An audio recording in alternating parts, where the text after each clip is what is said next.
The Gruesome Twosome is a lesson in blind buying Blu-rays because I bought this from Hamilton Book, and I bought it because it was an Arrow Blu-ray for a cheap price, and that was my only criteria for buying it. I didn't know what the movie was about. There's actually two movies on the disc, but I'm not even going to watch the other one because I hated The Gruesome Twosome. It's a cult horror movie from 1967 that was directed by Herschel Gordon Lewis, who has a reputation for some people as a great schlocky gore, the grandfather of gore or whatever. I just thought this movie was not very enjoyable. It's about a woman and her kind of mentally invalid son who lure women into their home, which is also a wig shop, to they say they're going to rent rooms to these women, but they end up killing them and scalping them and stealing their hair for the wigs.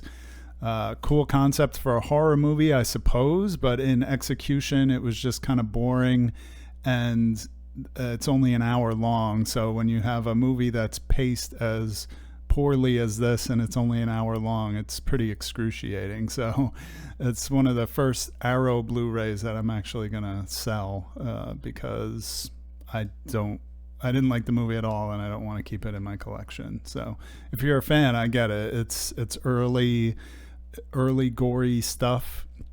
It just doesn't hold up for me in any way, and I don't have any nostalgia for it. So that's it. Gruesome Twosome to kick us off. Next, The Wicked. Not to be confused with Wicked. The Wicked is a direct-to-video horror movie from 2013, I believe, and it was filmed a little bit earlier than that. If I remember right, it was filmed around 2011. Now, I didn't hate this movie. I kind of liked it for a little bit of a nostalgia for that time period, and also it's not the worst made movie I've ever seen. It's had pretty decent acting, some good shooting. There was a lot of mistakes in the movie that were just kind of left in the movie. I could see boom mics from time to time, and there's another scene where you could tell they only got the emergency vehicles for one day, because there's a scene early in the movie where characters get to a house where the witch is supposed to live, and you can see flashing police lights or emergency vehicle lights in the background, and it's like, oh, they could turn those off for a second while the character, because they're not supposed to be there till the end of the movie when the police actually come. So kind of like, and I'm not somebody who notices mistakes in movies a lot, so for me to notice it, it has to be a pretty glaring issue. And I took note of one Letterboxd review that hit on something that I didn't realize as I was watching the movie, is that this would have made a cool movie for kids because it's not super gory, and it's kind of more like a horror adventure movie, except for that it's rife with dirty jokes for seemingly no reason. So if they didn't use all this foul language and vulgar humor, it would have been a cool, like, PG-13 fun kind of movie. But instead they kind of just peppered it with these dirty jokes for no reason, and for that reason it doesn't, like, what is the audience? So I gave it a 3. That's pretty generous as I'm thinking back and talking about it, but I guess I enjoyed my time with it enough at the time to give it a 3. Next, we have The Kid, Charlie Chaplin movie, 1921. I liked this, but I'm starting to feel diminishing returns with Charlie Chaplin movies.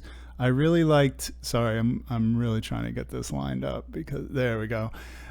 I really liked City Lights, and every movie, this is the third movie of Charlie Chaplin that I've seen since that. I watched The Gold Rush, and now I watched Kid, and it feels like diminishing returns with each one that I watch. And maybe it's just the case that City Lights was the best one, and none of them are better than that.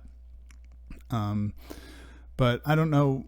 I think most people have seen this movie, so I don't really need to go over the plot synopsis. I really liked the kind of dream sequence at the end, and I like the symbolism there, but in general, this movie is supposed to be one of the more sentimental Charlie Chaplin movies, and it didn't really hit for me.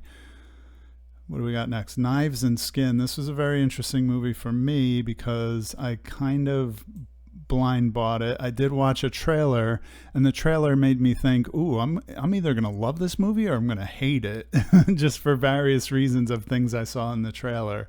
And one of the things I saw in the trailer was a tagline that said, "Twin Peaks meets Donnie Darko," and this is a trap that a lot of movies fall into, just like Longlegs tried to. The marketing was, oh, it's like Silence of the Lambs, and so you form that connection in your brain, and you say, oh, I like Silence of the Lambs. That was a great movie. I'll probably like Longlegs. So here I watched this trailer, and it even says on the back of the Blu-ray, it's Twin Peaks meets Donnie Darko, and I thought, wow, I love Twin Peaks and I love Donnie Darko. I should check this movie out. And I wonder if that was something that was in a bad review. You see that sometimes, like the movie Miss Meadows I've talked about. On the DVD case, it says Mary Poppins meets Pulp Fiction, and that blurb is attributed to a review that was actually a poor review, where the reviewer was saying, yeah, they're going for this Mary Poppins meets Pulp Fiction things, but it falls flat on its face. You know what I mean? So they quoted that review even though it was a bad review. So anyway, all that is to say that this movie is not like Twin Peaks, except for in the plot that there's a young woman who goes missing.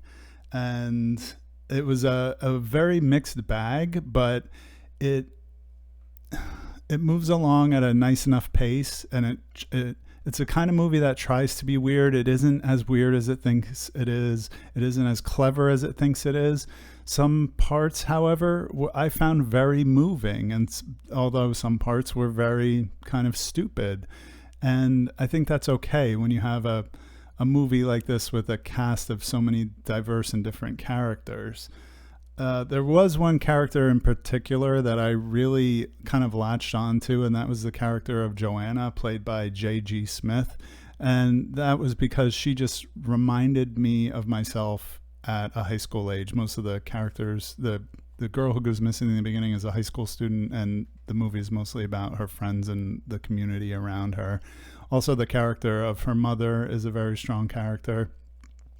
But the character of Joanna, she has this quirk where she actually makes her own clothing, like taking t-shirts and ironing on her own slogans onto them, which is something that I used to do when I was that age. And I thought, wow, that's really cool. I never thought other people would have done that, let alone that I would have seen it in a movie. So she puts the names of women that she admires on her shirt, like Joan of Arc and Yoko Ono. Like, I did stuff like that with clothing when I was younger. So, and I also just really liked her character. So I thought there were some strong points in this movie.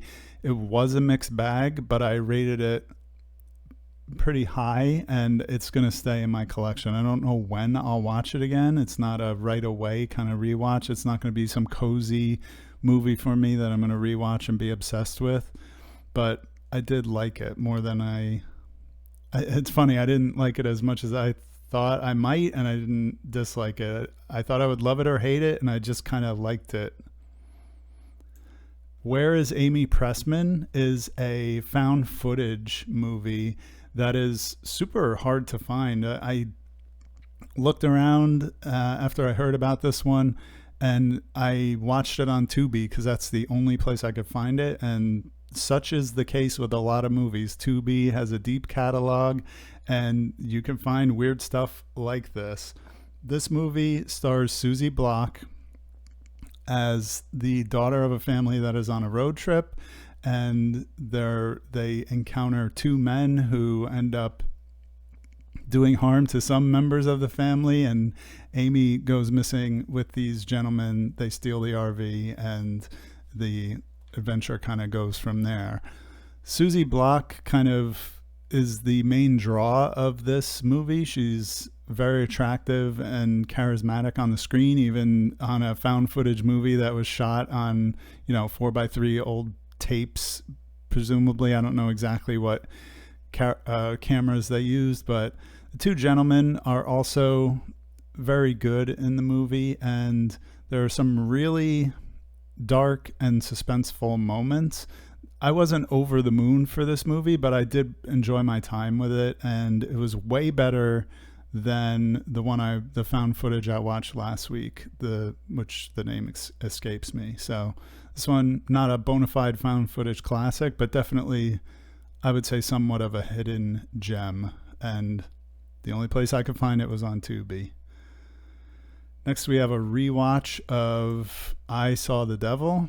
I can't remember when I first watched this movie, but this is a Korean thriller from 2010. A man who is in kind of like a CIA intelligence kind of covert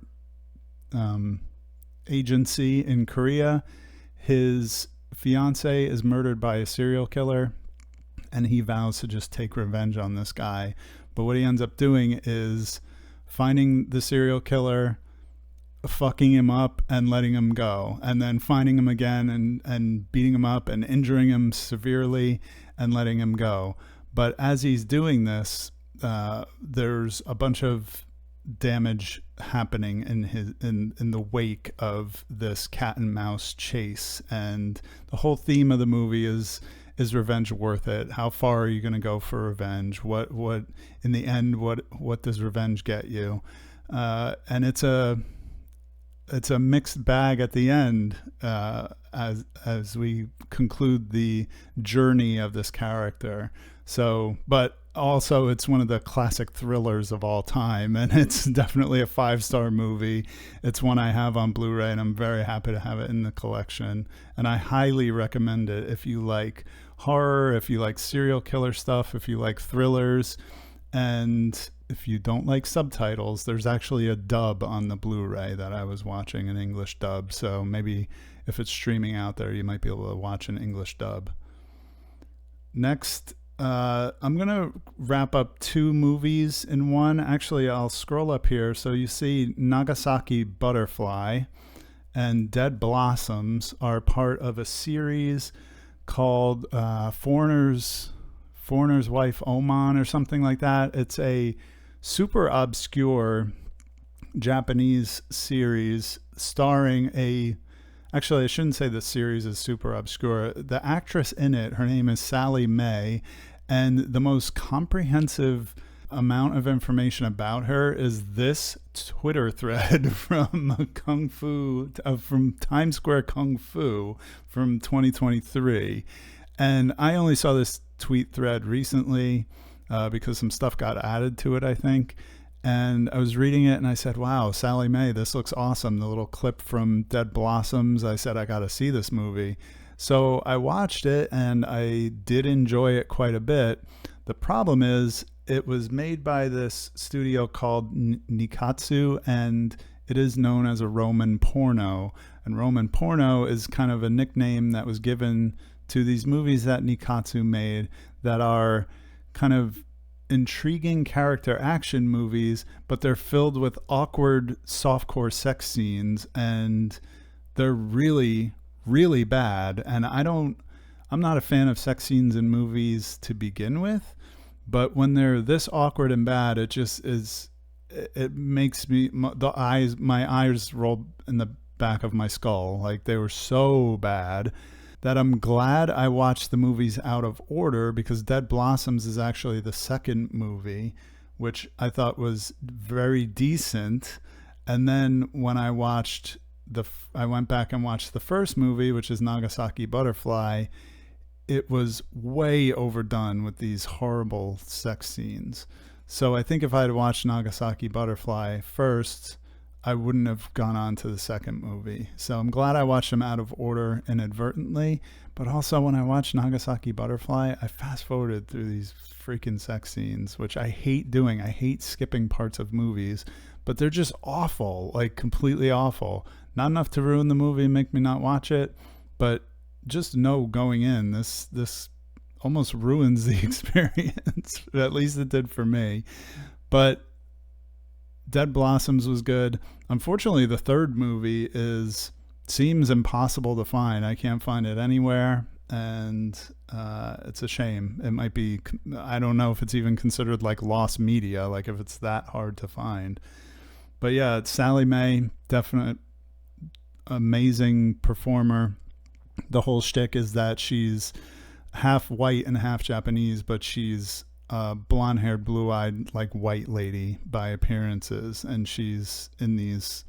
She's fluent in Japanese and just is a Japanese person, and she sticks out like a beautiful sore thumb in these movies. So it's pretty neat.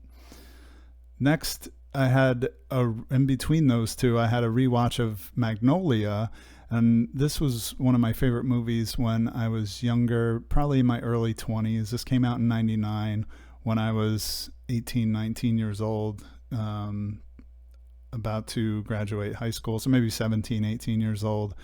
And this kind of movie, when you see it, when you're that age, it seems super profound and just like such a masterpiece, and so like this is true cinema. You know what I mean? Rewatching it now, I really enjoyed it, and it is, I should say, 3 hours long. It's famously lengthy, but still it is very stimulating. It is very fast moving. There's always something interesting on the screen. It almost hypnotizes you into a rhythm where the music takes over. There are these long shots that go through the movie that are very action oriented, make your eyes go back and forth from people entering and exiting the scene, very frenetic, energetic.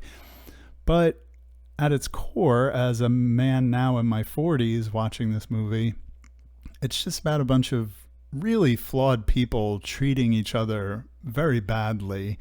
And it is about the pain of generational trauma, but it doesn't come to any, I don't think, meaningful conclusions. And I think it's a rather nihilistic movie. The soundtrack from Amy Mann is out of this world, especially the song Wise Up, which is the centerpiece of the movie, is a kind of sing-along with the characters singing this song. And I think the lyrics to that song are more uplifting than the movie itself maybe thinks it is.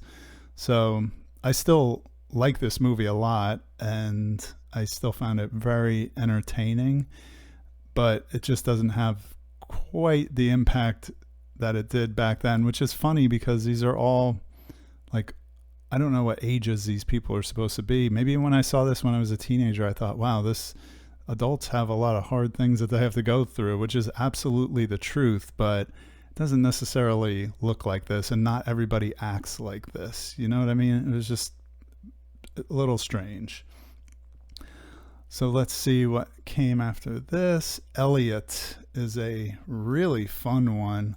This is a kind of micro budget science fiction film that was shot on VHS, shot on some old ass camcorders, like the ones that were in my house when I was a kid, like the first camcorder we ever had in our house in the late 80s, early 90s, shot on those kinds of video cameras. And it was really good. And it's about this kind of maintenance worker in this far-flung dystopian world where you're not explained anything about what he's doing, why he has to do it. You just know he has this menial job, and he's kind of a drone or a slave of some sort. But he does have this virtual reality. They called it the pod when I was listening to the director's commentary, because I have this on a SRS, I believe is the label, DVD, and it has a bunch of cool special features on it. So the main character, Elliot, puts in these headphones and he goes to a virtual reality, which is kind of a Ready Player One, if you will, type of universe where he can meet other people. And he does so. And the plot of the movie sees the elements of the virtual reality kind of seeping into the real world, and he has trouble distinguishing between the two. And there are some severe consequences for that. And the movie is really good. And it's only an hour long. The music is great, and on the commentary, the director said that he had to he made all the music himself and made it very quickly, but it's all this heavy synth stuff, and it fits the movie perfectly. And I recommend, again, I have the DVD. I don't know where you can watch this movie, but it's worth checking out if you like micro budget, no budget experimental stuff. It was really good. Next we have Companion, and I have in my notes here, Sophie Thatcher carries another movie on her back, because that's basically what we have here. This one, again, is one where the marketing gives away the whole movie. And I was kind of jealous because I watched this with my wife, and she knew nothing about the movie. She had just heard the name and said, okay, I'll check that out with you. So she didn't know the main conceit of the movie and what Sophie Thatcher's character is. And I mean, should I even spoil it? Doesn't matter. Let's just say that Sophie Thatcher plays Iris, who is this woman who goes with her boyfriend to this house that is owned by this eccentric Russian millionaire, and things go kind of haywire when the Russian millionaire tries to attack Iris, and Iris has to defend herself and fight back. The movie is kind of I don't know what it is, a statement on relationships between men and women, a statement on incel culture, a statement on artificial intelligence and technology. It's kind of a pre-programming situation, like the movie Her, the movie Ex Machina, and I guess I am giving away like the plot and what Iris actually is. And the movie would not be nearly as good if it weren't for Sophie Thatcher. She's excellent in everything that she's in, and she elevates kind of movies that aren't that great, like Heretic and like this, to a level where they are better for her being in them. So that's about it. It's kind of a fun, silly movie. There are some really funny parts in it. It is a dark comedy, and not just an action horror movie. But yeah, I didn't think it was the greatest thing in the world, but I also didn't hate it. And that brings us to today. I watched 3 movies today. This morning I watched Eyes of Laura Mars, starring Faye Dunaway and Tommy Lee Jones. This is a movie from 1978 that was kind of a bridge between giallo mystery horrors and slasher movies. And it's about this woman who has visions. She's a photographer who takes provocative photos that evoke images of murder and sex and really lurid stuff. She starts to have visions of people in her inner circle being murdered, and those murders are actually happening, as it turns out. So very interesting premise, interesting movie. It is kind of a 70s slow burn, if you will, but I did think it was really well shot, and it was shot in New York City. So New York City in the late 70s is definitely its own vibe, and that was really cool to see on the screen. A lot of people really love this movie. I feel like I'm kind of dumbing it down a little or talking it down a little, but it's definitely worth checking out if you're interested.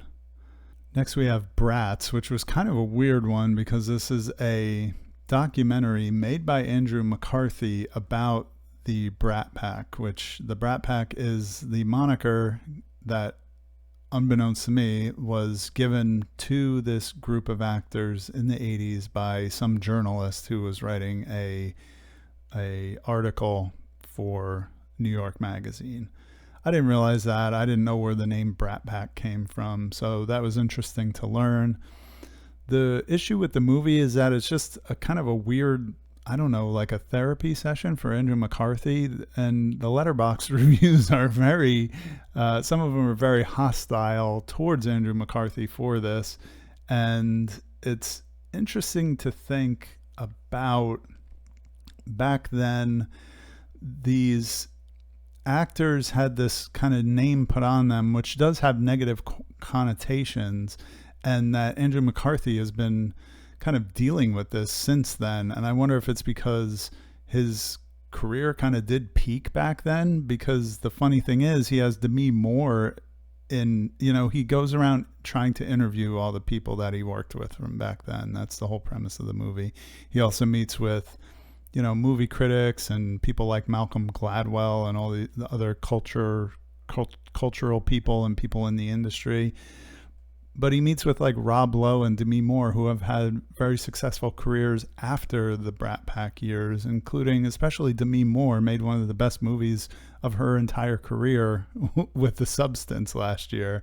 So it's kind of weird in the sense that he took it that personally, that he wrote a book about it as well and made this movie about it.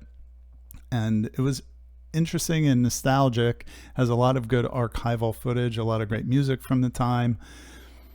But man, it was just so, I don't know. It was an odd one for sure. And unfortunately, the production values are just kind of crappy. You can even tell in the interview with Ali Sheedy that they used the wrong audio input. They both had lapel mics on, but you can tell that they use a secondary audio source, because it sounds like, he even says, she asks him, what are you putting there? And he says, it's my iPhone for an extra camera angle. And it's almost as if they put that there to apologize for the audio being so bad, because it makes me think that the iPhone was what recorded the audio, despite the fact that they were wearing lapel mics. And most of the other interviews in the movie sounded pretty professionally recorded. That might sound like a nitpick, but I really like Ali Sheedy, and I think she got the short end of a stick in some sense for having her interview sound like crap. So that sucks. But anyway, it's I don't know, it's a hard movie to recommend, but cool for the nostalgia factor. It made me want to watch all these movies again, and it had some clips and footage from movies of that era that I hadn't seen, so made me put a few on my watch list. And then we're going to end it with another one I really didn't like, this movie Night Bitch, which, man, I don't know. I was reading a bunch of different reviews about it, and it's very polarizing of a movie, but I just felt it's about this woman who is struggling with motherhood, and it really lays it on thick that you get the sense that she would be happier if she didn't have this son that she has with her husband, and the husband is kind of a hapless imbecile, and he's always away at work, and she struggles with being a mother, and she struggles with the fact that she gave up being an artist to be a mother. And I guess that's all well and good. I don't have children, so I get that my opinion is going to be valued differently by different people about this movie. But I read this entire movie as anti-family propaganda and anti-motherhood propaganda, even though in the end, it's a happy ending, so to speak. I just felt like the movie was 90% or 95% just miserable anti-family propaganda. So I was expecting something completely different from this movie. I had no idea it was about that. And there's the whole metaphor of the woman turning into a dog, and that's the metaphor for her wanting to run free rather than be a mother. But man, I thought this was miserable. So I hate to end on such a sour note. I guess I'm trying to think, last time I said what were some of the best movies I had watched. I mean, if you've never seen I Saw the Devil, definitely check it out, but just know it's quite disturbing. They really, if you're not used to really out there violence and stuff like maybe pass on that. It's really dark. And then Elliot, if you can get your hands on Elliot, if you want to take a chance on something weird, and it's only an hour long, but if you want to see some independent filmmakers really swing for the fucking fences, which is something that I am really starting to appreciate, then check out Elliot. But otherwise, thanks for stopping by and watching this video, and I'll see you on the next one.